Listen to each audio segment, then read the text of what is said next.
Saudara-saudariku yang terkasih di dalam Tuhan, di tengah perayaan Yubileum Pengharapan,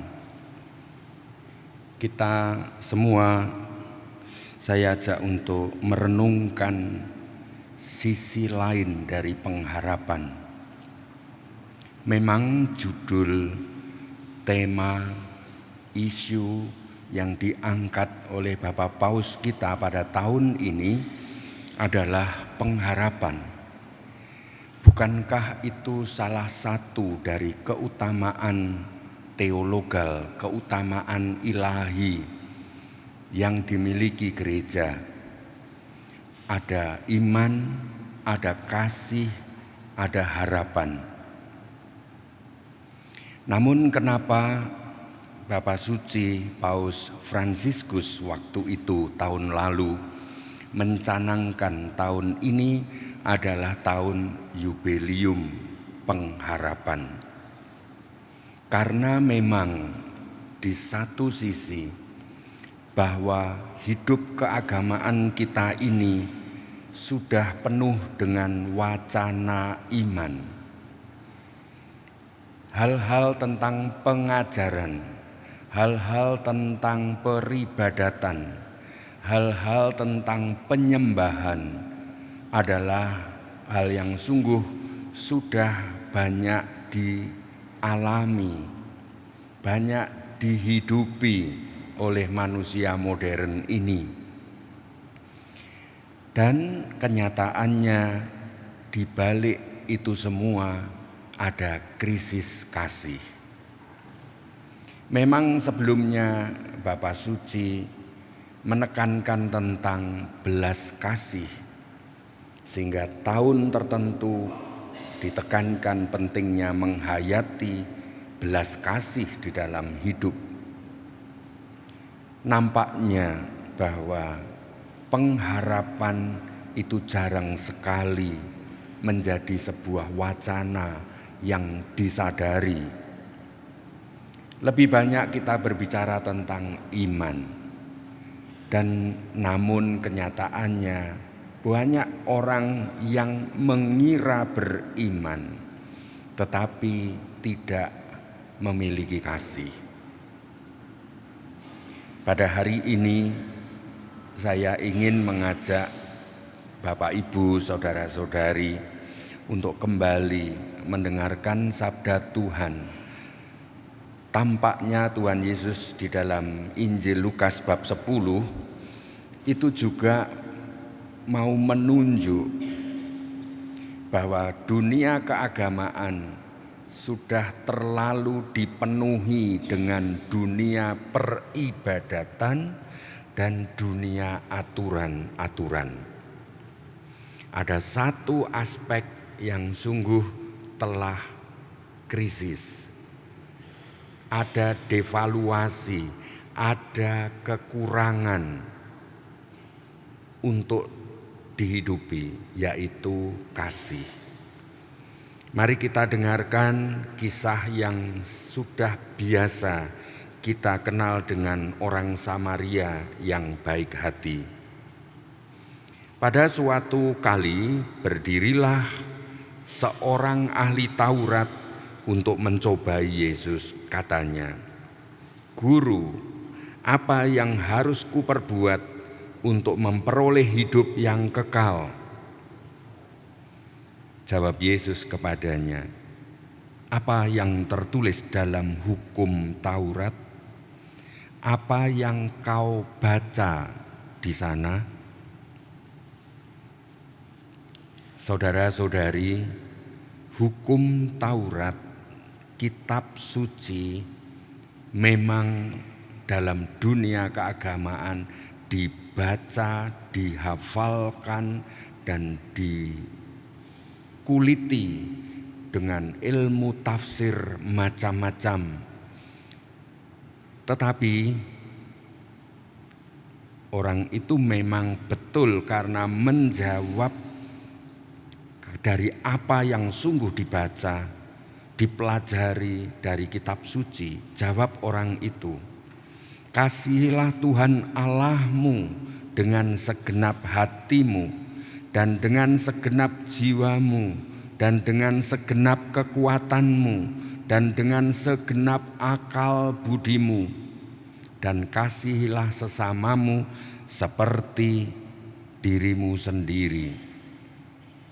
Itulah yang dibaca sebagai inti dari kitab suci. Mengasihi dengan genap, dengan penuh kepada Tuhan dan sesama. Kata Tuhan Yesus kepada orang itu, "Jawabmu itu benar. Apa yang kamu baca itu benar. Apa yang kamu pelajari itu benar. Apa yang kamu temukan di dalam medsosmu itu benar. Hanya tinggal satu, perbuatlah demikian." Saudara-saudari, gampang kita ngomong tentang kasih. Gampang sekali kita ngomong untuk mencintai Tuhan. Gampang sekali kita ngomong untuk beriman, percaya kepada Tuhan. Gampang sekali kita ini sungguh berpaut kepada Allah. Gampang. Yang sulit adalah perbuatlah demikian. Maka kalau kamu melakukan itu, kamu akan hidup. Nampaknya iman yang hidup itu bukan karena kita hanya belajar tentang sesuatu. Iman yang hidup bukan karena kita hafal berapa ribu ayat.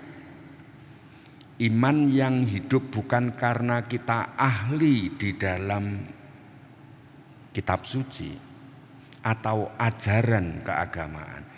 Iman yang hidup adalah karena melakukan apa yang dipelajari, apa yang dimengerti.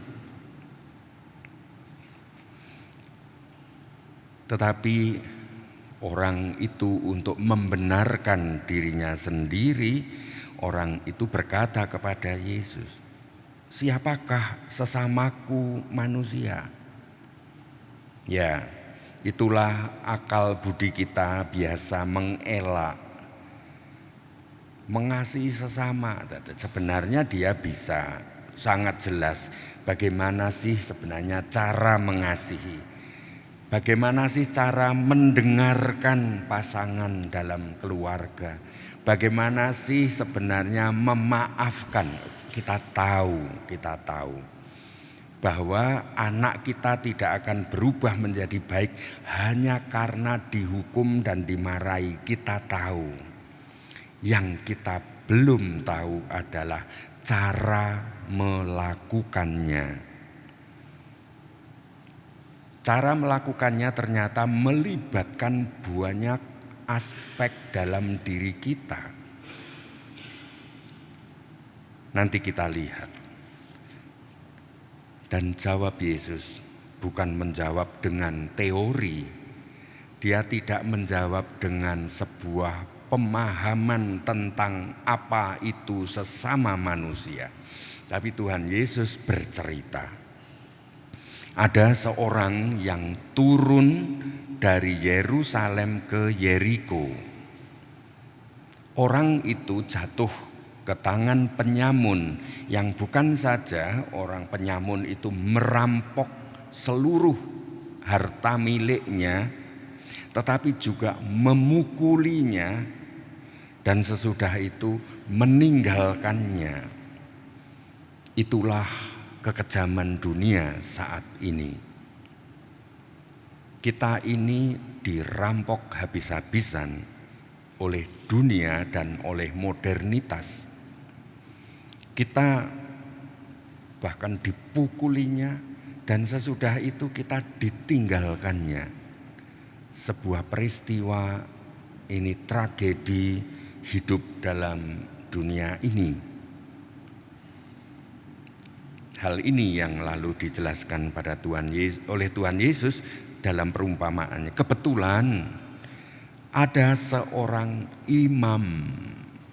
Imam berarti orang pemimpin agama, tokoh agama yang mendalami keimanan, bahkan sudah berjanji di dalam hidupnya untuk hidup bagi Tuhan dan bagi agama. Itu imam. Lewat melihat dan pura-pura tidak tahu dan lanjut. Lalu ada yang kedua, orang Lewi.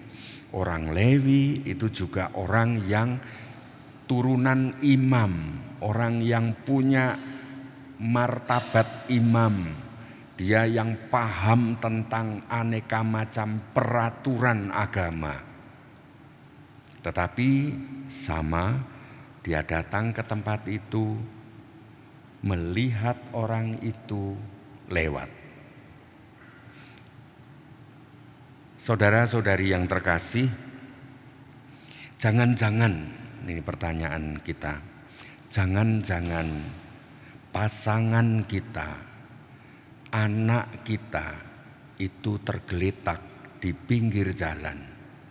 Dan jangan-jangan kita setiap hari hanya melihat dari jauh karena kita tidak tahu IG, tidak tahu Facebook, tidak tahu TikTok. Jadi kita ini hanya lihatnya dari seberang, seperti orang Lewi itu seberang dari dunianya dia, dan kita sebenarnya tidak melakukan apa-apa untuk mereka yang sedang tergeletak di pinggir jalan dan merasa tertinggalkan. Tetapi Tuhan tidak hanya menceritakan hal buruk itu. Dia masih mengatakan contoh yang ketiga. Ada seorang Samaria, orang yang biasanya oleh dunia agama, dunia moral, dunia politik dianggap pinggiran. Orang Samaria yang juga mengadakan perjalanan ke tempat itu, dan ketika ia, kalau imam tadi tidak mau atau pura-pura, sebenarnya pasti melirik dan tahu, tetapi dia tidak mau tahu dan lewat. Sedangkan orang Lewi melihat dan lewat. Orang Samaria ini melihat orang itu, tergeraklah hatinya oleh belas kasihan. Lalu dia pergi kepadanya, membalut luka-lukanya, menyiraminya luka itu dengan minyak zaitun, minyak anggur, minyak obat. Kemudian dia tidak hanya lalu sesudah itu dia meninggalkan, dia menaikkan orang itu ke keledai tunggangannya, lalu membawanya ke tempat penginapan, lalu merawatnya. Keesokan harinya sesudah dia merawat semalam, dia menyerahkan 2 dinar kepada pemilik penginapan, katanya, tolong rawatlah dia, dan jika kau belanjakan lebih dari itu, aku akan menggantinya waktu kembali. Betapa bedanya sangat jauh, bagaimana kualitas cinta dari orang Samaria, Lewi, dan imam. Ada 3 tipe tindakan kasih. Tipe yang pertama adalah dia berjalan, dia melakukan sesuatu, yaitu perjalanan di dalam hidup, tetapi yang ada hanya kepentingannya sendiri, dan pokok urusan adalah urusanku sendiri. Aku tidak mau tahu dengan apa yang terjadi di sekitarku. Yang penting aku jadi orang Katolik yang baik urusanku. Aku tidak mau tahu dan tidak mau, ingin tahu pun tidak mau untuk hal apa yang terjadi di lingkungan, di wilayahku. Enggak. Ada tipe yang kedua, memang mau tahu. Dia mau melihat, ngerti tentang masalah yang ada, tetapi dia tidak ingin berisiko. Maka dia menghindar dan lewat mengikuti jalan kepentingan, kenyamanan pribadinya. Dan yang ketiga, orang yang mempertaruhkan kenyamanan, mau berkorban dan peduli dengan orang lain. Saya kadang-kadang begitu kagum, ada beberapa orang ibu-ibu atau kakak-kakak yang meskipun repot ngurusi anaknya, tapi masih mau mengajar sekolah minggu di lingkungannya. Bahkan ada yang keluarga yang bisa saja dengan mobilnya dia berangkat ke gereja untuk membangun kekudusan hidupnya. Tetapi ada saja yang mau pergi menjauh sedikit untuk menjemput orang yang tidak bisa ke gereja, mengangkutnya dengan mobilnya dan membawanya ke gereja. Ada orang-orang bahwa untuk mengasihi tidak sekedar percaya dan tahu, untuk mengasihi ternyata mau repot. Siapakah di antara ketiga orang ini menurut pendapatmu adalah sesama yang sejati? Orang itu hanya menjawab, ya orang yang telah menunjukkan belas kasih dengan perbuatannya. Lalu Tuhan Yesus, pergilah dan perbuatlah demikian. Saudara-saudariku yang terkasih, di era modern ini, Bapak Suci mengajak kita menjadi pribadi berpengharapan. Kalau kita mengasihi, sering kita ini takut dengan masa depan. Kalau aku mewujudkan, melakukan cinta kasih kepada anak, kepada pasangan, jangan-jangan A, jangan-jangan B, maka aku lebih memilih kekerasan. Lebih baik aku marah dan itu membuat aku lega. Tidak peduli bahwa itu nanti akan mengubah atau tidak, yang penting aku jengkel dan aku sudah luapkan. Seringkali kita ini perjalanan hanya peduli dengan urusan kita sendiri. Kita bukan peduli untuk mengubah yang buruk menjadi baik. Kita marah, kita menasehati, kita mencela, kita ngerasani, kita ini mengkritik. Itu karena kita ini, urusan kita adalah puas kalau bisa melakukan itu. Bukan karena peduli dengan sesama. Karena kalau aku bisa mengkritik, mencela, maka aku merasa bahwa aku ini lebih daripada yang lain. Kadang seringkali begitu, kebutuhan kita sendiri dianggap lebih. Saudara-saudari, singkatnya bahwa kalau orang mengasihi di zaman dunia sekarang ini, dia takut apakah dengan mengasihi kita masih bisa berpengharapan ke depan. Jangan-jangan mengasihi itu malah menghasilkan kerugian. Seperti orang Samaria ini, mengasihi ternyata korbannya banyak. Dia harus berjalan ke seberang, dia harus membalut luka, dia harus menyirami dengan obat yang dimilikinya. Dan dia harus mengangkat orang itu ke keledai. Dia harus mengantar orang itu, bahkan dia mengalah tidak naik di keledainya, dia jalan kaki. Repot, memang mengasihi itu repot, bahkan repot itu adalah menakutkan. Itulah yang sering menjadi pengalaman kita sehari-hari. Saudara-saudari yang terkasih, di awal tadi saya membayangkan jangan-jangan umat Allah bagi para imam, bagi kami di keuskupan, jangan-jangan umat ini adalah sedang tergeletak di pinggir jalan dan saya tidak mau peduli. Pertama, karena kalau peduli, bayangkan Bapak Uskup, saya minta waktunya mau konsultasi masalah keluarga saya. Bayangkan kalau saya mengiyakan, maka waktu saya akan habis untuk urusan-urusan pribadi yang mestinya itu adalah tanggung jawab para pastor, paroki, dan level paroki. Artinya itu dipecahkan di paroki. Kalau misalnya ada orang anak sekolah, Bapak Uskup, saya tidak bisa membayar untuk ujian.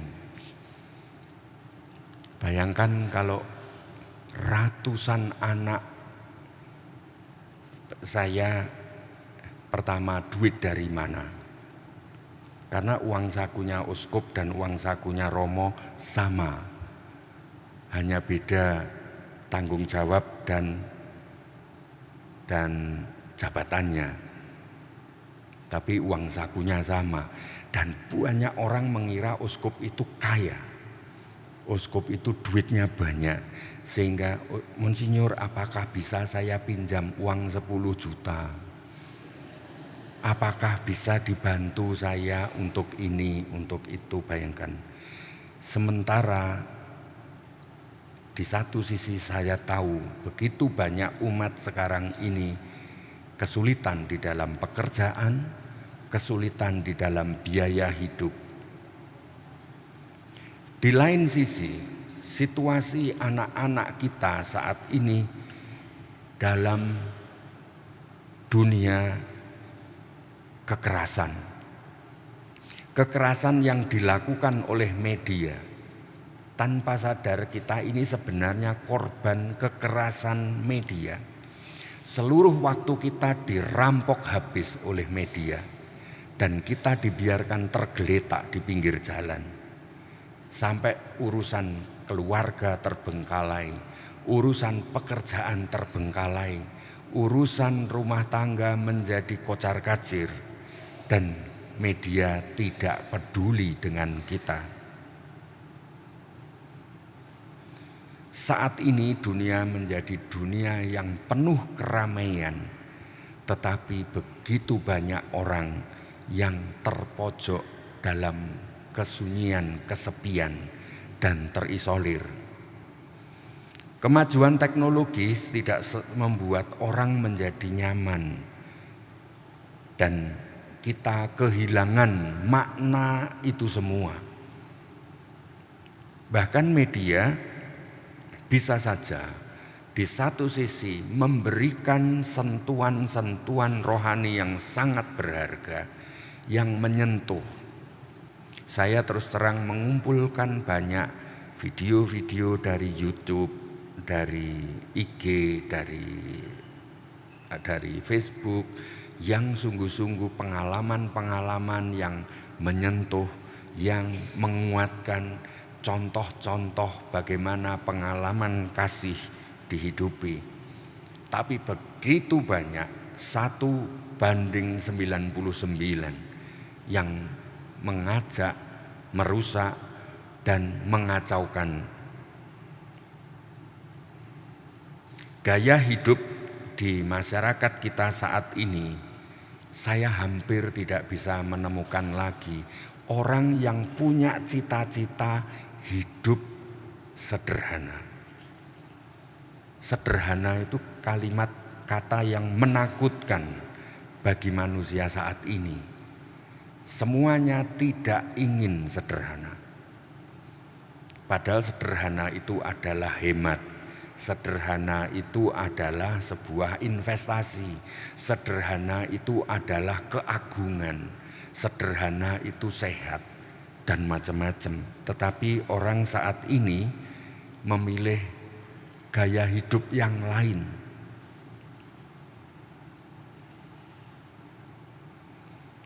Dan saat ini untuk generasi kita terutama masalah keseimbangan emosi. Di zaman yang serba cepat ini banyak orang tergeletak di pinggir jalan karena telah seluruh hatinya dirampok oleh masalah yang sedang dihadapi dan tidak punya daya untuk mengatasi masalah itu. Dia tergeletak di dalam kecemasan, stres, depresi, kekecewaan, kemarahan. Maka betapa pentingnya peradaban kasih kita bangun. Anda semua pada setiap Jumat pertama datang ke tempat ini, bukan pertama-tama kita hanya ingin memuaskan kehausan rohani pribadi, tetapi karena kita peduli bahwa ini semua menjadi silih sebuah korban, karena aku peduli dan mencintai anak-anakku, mencintai lingkunganku, mencintai gerejaku, mencintai masyarakatku.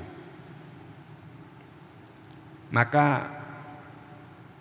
mengapa kita terus mendekatkan diri, membangun keintiman dengan dua hati yang suci itu? Karena kita ingin belajar dari dua hati itu, supaya kita juga mempunyai hati yang peduli. Saudara-saudari yang terkasih, dunia saat ini mengapa penting hadirnya seorang yang menjadi teladan, contoh. Anak-anak kita sudah terlalu banyak bukan melihat contoh, tapi mendengar nasihat itu sudah terlalu banyak. Dunia saat ini itu seperti anak-anak kita sekarang ini. Dia tidak berubah karena banyaknya kata-kata di telinga mereka. Mereka ini semua rindu melihat contoh. Sehingga bagaimana peradaban cinta itu hanya bisa dibangun melalui contoh. Mulai dari hal yang sederhana, apa yang bagi saya yang bisa saya lakukan untuk menjadi contoh.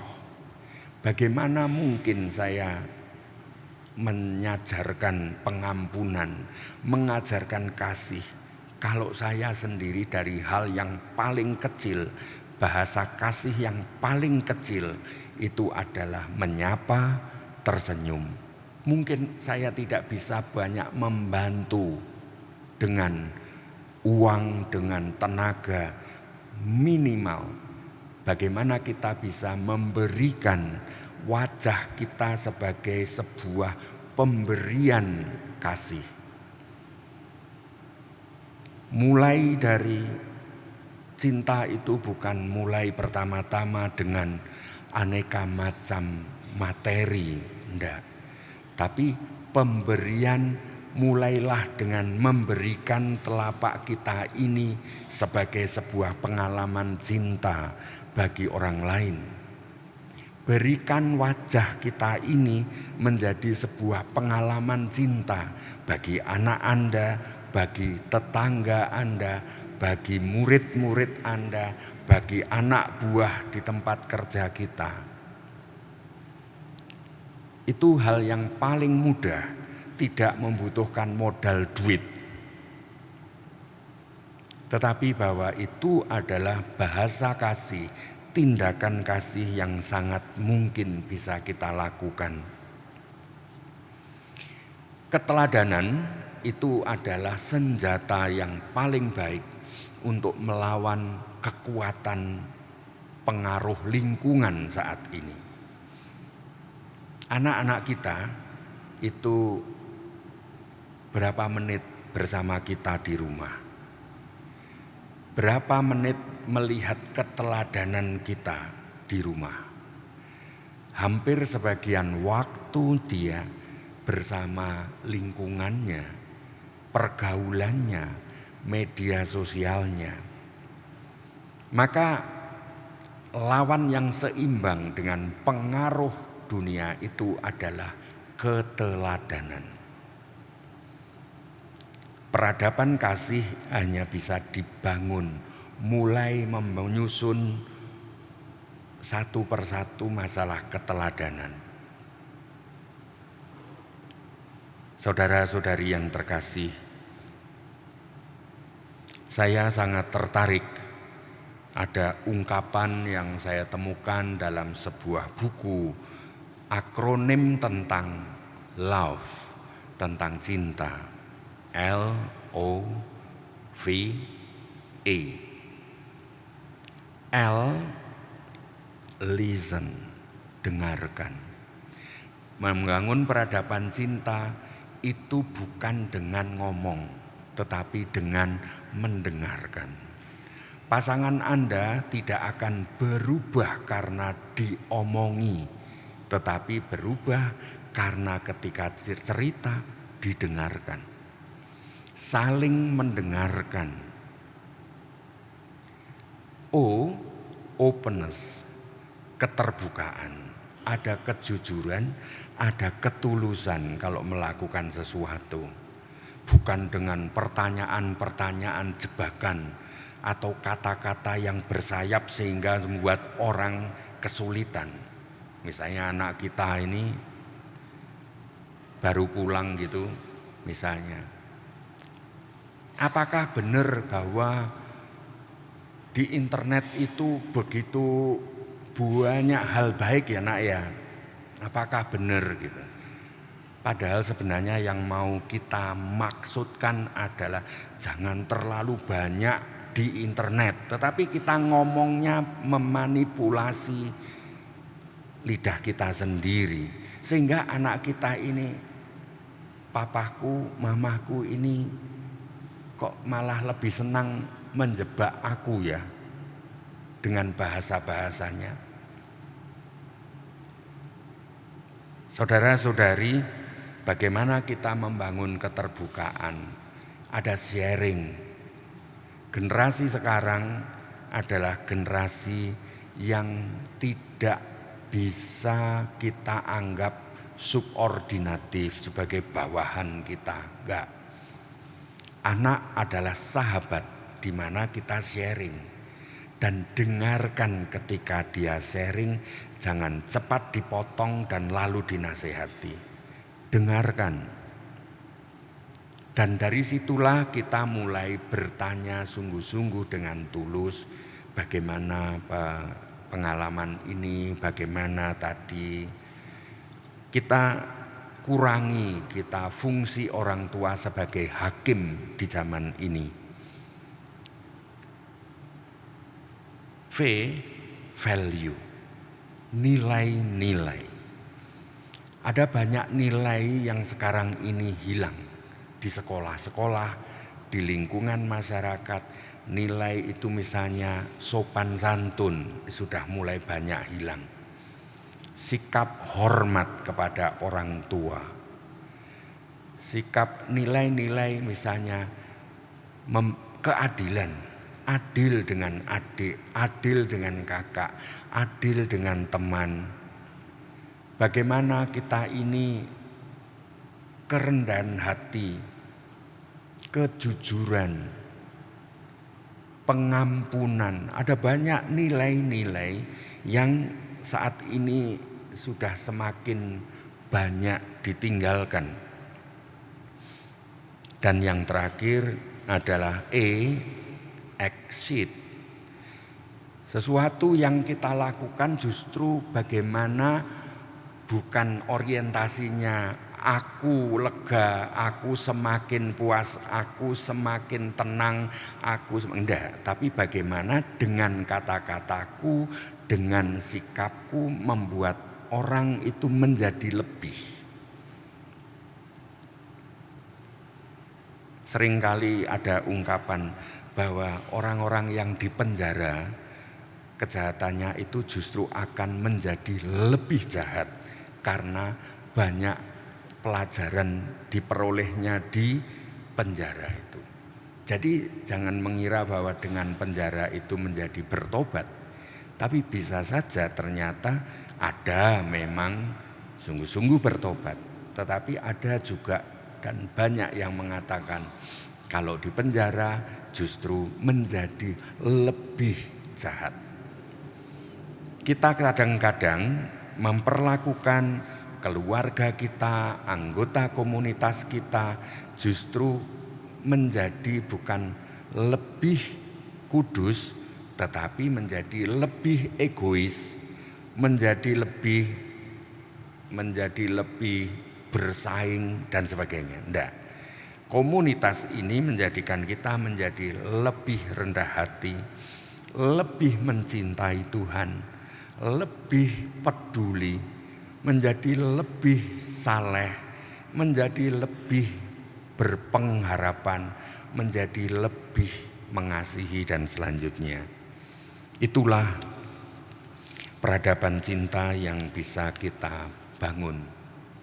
Saudara-saudari, semoga melalui komunitas kita ini dalam kelompok Vigili ini kita menjadi tempat ini ruangan kegiatan, aktivitas dan penyembahan kita ini menjadikan kita tiga. Satu, menjadi semakin intim dengan Tuhan, menjadi semakin dekat, rindu selalu dengan Tuhan dan Bunda Maria. Cinta tidak mungkin terjadi tanpa ada kerinduan, tidak ada kedekatan. Semoga Anda bisa kita audit apakah kita semakin dekat dengan Tuhan, apakah kita semakin intim dengan Tuhan, apakah kita semakin akrab dengan Tuhan dengan kegiatan kita ini. Kalau belum, bagaimana supaya kita menjadi lebih intim, lebih akrab, lebih dekat. Yang kedua, menjadi lebih bergairah di dalam kepedulian kasih. Adanya antusias. Jadi dengan kita bermati raga, dengan melakukan silih, dengan bervigili ini, apakah aku menjadi semakin peka untuk peduli kepada keluarga, kepada sesama, kepada komunitas. Dan yang ketiga, komitmen. Apakah kita menjadi semakin berkomitmen?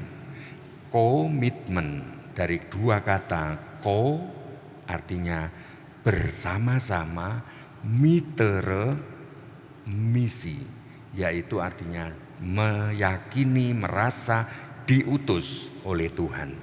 Orang yang berkomitmen itu bukan karena datang ke tempat ini karena konsumsinya enak, bukan karena ruangannya sejuk, bukan. Tetapi karena aku diutus oleh Tuhan. Itulah yang disebut dengan komitmen.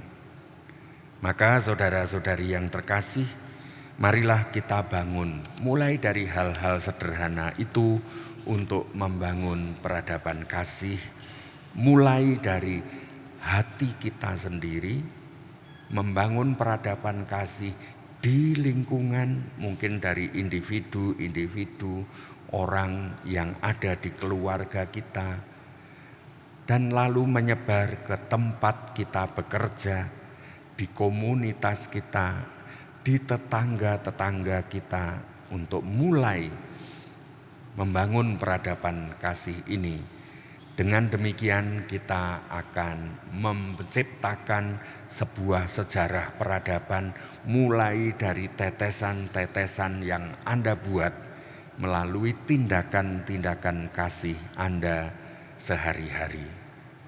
Tuhan memberkati. Amin.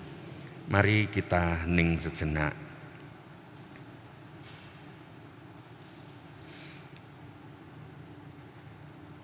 Ketika kita menerima rahmat sakramen Krisma, kita menerima 7 karunia. 7 karunia itu sudah ada di dalam diri kita. Hanya kita seringkali lupa nyimpannya di mana. Kita punya 7 senjata ajaib dari Tuhan, tapi lupa naruhnya di mana.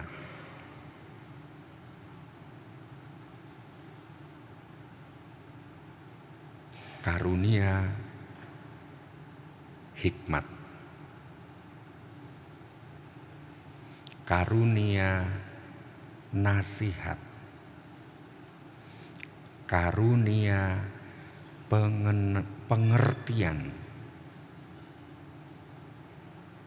karunia pengenalan akan Allah,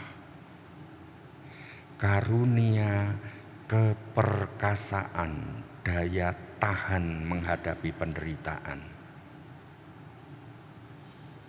Yang keenam, karunia kesalehan, selalu mudah untuk hormat kepada Tuhan dimanapun kita berada. Dan terakhir, karunia takut akan Tuhan. Anda tidak pernah sendiri. Jangan mengira bahwa Tuhan tidak tahu tentang apa yang Anda perjuangkan. Tuhan Maha melihat, Tuhan Maha tahu. Yang penting kita tidak menodai kasih Tuhan. Aku takut untuk melukai cinta Tuhan. Tuhan berkatilah putra-putrimu ini. Bimbinglah salangkah demi langkah untuk menjadi pembangun peradaban kasih. Mulai dari hatinya sendiri, mulai dari keluarga, hingga ke tengah masyarakat, komunitas, dan di bumi ini. Terpujilah namamu Tuhan, kini dan sepanjang masa. Tuhan bersamamu. Semoga Anda, suka duka Anda untuk menjadi lebih di hadapan Tuhan karena tindakan-tindakan cinta Anda senantiasa diberkati oleh Allah yang Maha Kuasa, Bapa dan Putra dan Roh Kudus. Amin.